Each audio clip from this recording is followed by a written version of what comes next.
Africa. Welcome back. You are listening to the Mari Mukwanda Show on Salam Media. It is 8 minutes past 12 on this Tuesday, the 24th of November, 2020. Now, kids are naturally observant and notice things that we do not expect them to notice or want them to notice. And they often say what is on their minds and ask questions we would never have thought to ask. While kids are young is a perfect time to teach them situational awareness so that, they can avoid situations that might be harmful to them. As the holidays approaches, the lockdown was good for a while because the kids could stay indoors. But now that the lockdown, we were in level 1 lockdown, we are allowed to travel. We are allowed to go out to shopping centers and shopping malls. And we've all seen videos of how kids were trying to be kidnapped from people's cars, from restaurants, etc. We've all received chain messages of people trying to kidnap kids at shopping centers and shopping malls, and all of those are very, very scary. It's a scarifying thought to know that I'm going to go with my child to a shopping center and not know if I'm going to come back with them home. And also, what happens when you are not there as a parent, when your child is at an arcades, at a game shop somewhere, enjoying themselves while you're busy doing your shopping, and a nice stranger comes to them and tries to lure them away from their gaming time, and the next thing they are kidnapped. So how do you teach your children, your kids, to be aware of their surroundings? How do you teach them about stranger danger? Well, to tell us more is Bianca Van Aswegen, who is a criminologist and a national coordinator of Missing Children South Africa. Good day, Bianca. Hi, how are you? Good, thanks, and yourself? Good, thanks. All right, so why is it important to teach our kids about a situational awareness? Well, we as an organization, I work for an organization called Missing Children South Africa. So we deal with cases of children going missing on a daily basis. So we need to teach our children how to keep themselves safe and also educate ourselves as parents on how to keep our children safe. It's very important for a child to know the dangers out there and what to do in a certain situation if they find themselves in a situation where they need help or feel that someone's watching them or suspect someone's following them. All right. At what age should you teach your child about stranger danger? Well, from a very young age, children are like sponges. So they take in information quite quickly and easily. So we need to teach them from a young age as soon as possible. So they need to know what their own name is, their parents' name, all the important little information that can save their life. And especially when it comes to stranger danger. Well, unfortunately, stranger danger is still a threat to our children. But in recent years, we've actually seen that a lot of perpetrators that actually have been kidnapping the children is actually known to the family. Yes. So we need to just look out for those red flags as well. So not just stranger danger, but also family members, family friends, people known in the community. So things to look out for is inappropriate touching, inappropriate comments towards the child. Also, too much attention can lead to something unnecessary. But when we look at strangers, those people will more likely lure the children within a shopping center, down at the beaches where it's crowded places where they might offer them some sweets, tell them they've got a puppy in the car that they want to go show the children. They've got different ways of luring a child towards where the perpetrator is actually known to the child. Now, how can you teach your kids stranger danger with using facts instead of fear? Yeah, that's a very difficult line to actually draw because we don't want to put fear into our children and make them scared to actually leave the house and go to a shopping center. So we need to handle this very carefully because children are also at a vulnerable age when we have to teach them how to keep themselves safe. So, stranger danger, what we do is we always tell children, especially when they're alone in shopping centers, we talk here more about teenagers, to always Mm. stay in a group of friends.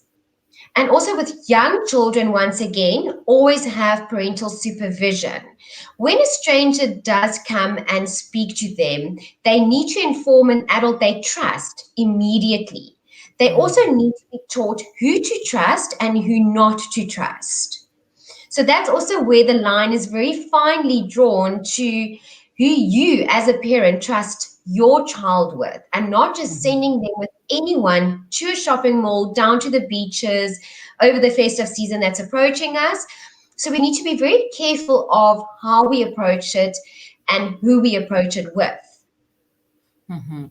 Now, while we are trying to teach our kids to be aware of their surroundings and stranger danger, but sometimes we're faced in situations whereby where we're not there and the kids might need to approach a stranger to assist them. How do we go about that?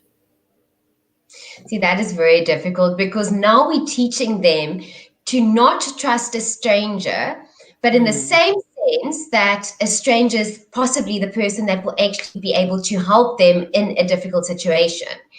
But Mm. what we teach our children, especially in a public area, that if they feel unsafe, where they feel that someone might be watching them, someone has actually offered them some sweets, or someone's following them, to actually go to someone in a security uniform within Mm. the shop where they are, or to the management, or to someone that actually works in store that is dressed appropriately towards, you can see they're actually working at that specific shop. So those are Mm. the people that we do approach and tell the children to approach in a difficult situation. Mhm. So, what words should we use and what should we avoid? Well, let's put it this way. Now, words are very, very difficult because times change. These Mm. perpetrators change their modus operandi. So it's very difficult to see what and how and where. But you, as a parent, and need to sit down with your child and actually also teach them a specific word that they can say when they feel in danger. So you and your family needs to decide on a specific word that might be the emergency word when it comes to a specific situation. Whether the child has a phone with them and then they can actually just WhatsApp the word to their parents and then they know something is wrong. We also teach this when it comes to having parents pick up their children from school. So we actually call that a family emergency password. So if you Mhm. are unable to pick your child up from school and you have to send someone else, the child has the right to ask that person the family password. If that person does not know the password, the child knows not to go with a person that the family actually did not send them. So it's small little things like that that really counts when it comes to our children's safety. Definitely, and I've seen also parents create like little bracelets for their kids with their name and contact numbers on there, just in case a child would go missing at a shopping center, and the contact number on there can be used to call the parents in need.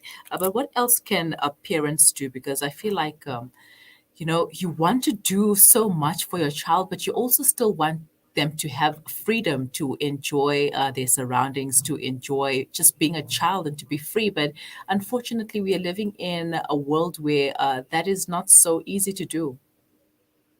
Unfortunately, yes. So it makes it, as you mentioned, very difficult on you want to keep your children safe, lock them up, put them in little bubble wrap. But unfortunately, that is not the ideal. I mean, that we really want to do that to keep our children safe. But we Mhm. need to teach them how to be streetwise. Mhm. So we need to expose them to the shopping centers. But as I mentioned earlier, we are approaching the festive season. Festive Mhm. season is our busiest time when it comes to children going missing or getting lost. So what we urge parents to do is, especially going down to shopping malls, especially young children, dress them in brightly colored clothes so they're easily Mhm. spotted in a group of people. Children are inquisitive, so it takes 2 seconds for them to disappear under your nose and you find them within the toy aisles, So, and that makes your heart stop for a few seconds. My child is gone. So dress them in brightly colored clothes so they're easily spotted. If you get separated, always make sure that you've got a specific meeting point pointed out beforehand with your child, that if you get separated, you know where to meet up. Also know, and this is very important, is the procedure of what to do when a child does go missing. There's absolutely no waiting period in reporting a person as missing. So you do not have to wait 24 hours. It needs to be reported to the nearest police station immediately. We've also got what we call an interim ID kit that's available on our website. Every parent can go and download it. It's a form that you fill in with a recent photograph of your child, all the necessary information such as height, hair color, eye color, weight, everything that's necessary when opening a missing persons report. So take one, fill it in, keep it in your handbag, keep one at home for safekeeping. If you find yourself in a situation, you've got all the necessary information on hand it into the police and have a missing persons case opened immediately. Also, people need to be very vigilant down at our beaches. Keep our children safe. As you mentioned earlier, we've got these little armbands that people are putting onto their children these days with emergency contact numbers on. Once again, down at the beaches, also show them where the lifeguard stations is. If they get lost, where to go, where to meet you, and just keep an eye on your children. Please never let them go anywhere alone. Teenagers always stay in a group of friends, never go to public bathrooms, especially in shopping centers, by yourself. Make sure you go into a group, and always have an emergency contact number handy, and also that your child knows the emergency contact number and who to phone in a situation that they might find themselves in. Yes, so very relevant information, especially with the festive season approaching. I know a lot of people want to go out, especially after being locked up for so long. People can't wait to go to the beaches and wherever it is that they want to, but we need to be aware of our surroundings. And it's not just for our children, but for ourselves as well. Because people are being kidnapped, people are being raped, killed, and trafficked even. And God forbid you are a victim to such a crime. Bianca, thank you for your time once again. It's my pleasure. Thank you. Before you go, please share your contact details with us. All our contact details are available on our website. Our website is www.missingchildren.org.za. There's a report form on our website available to report someone as missing immediately. Our 24-hour emergency line is on there, and all our contact information regarding email addresses as well. We've got some wonderful safety tips for parents and for children on our website, and also the interim ID kit. All right. Thank you so much, and have a wonderful day. You too. It's a pleasure. Bye-bye. Bye. Bianca Van Aswegen, the National Coordinator of Missing Children South Africa, and also a criminologist. If you'd like some more information, you can go to missingchildren.org.za, and do not become a statistic. Be aware of your surroundings, and also teach your kids to be aware of theirs. It is 12:22. You are listening to the Mari Mukonda Show. We will be right back.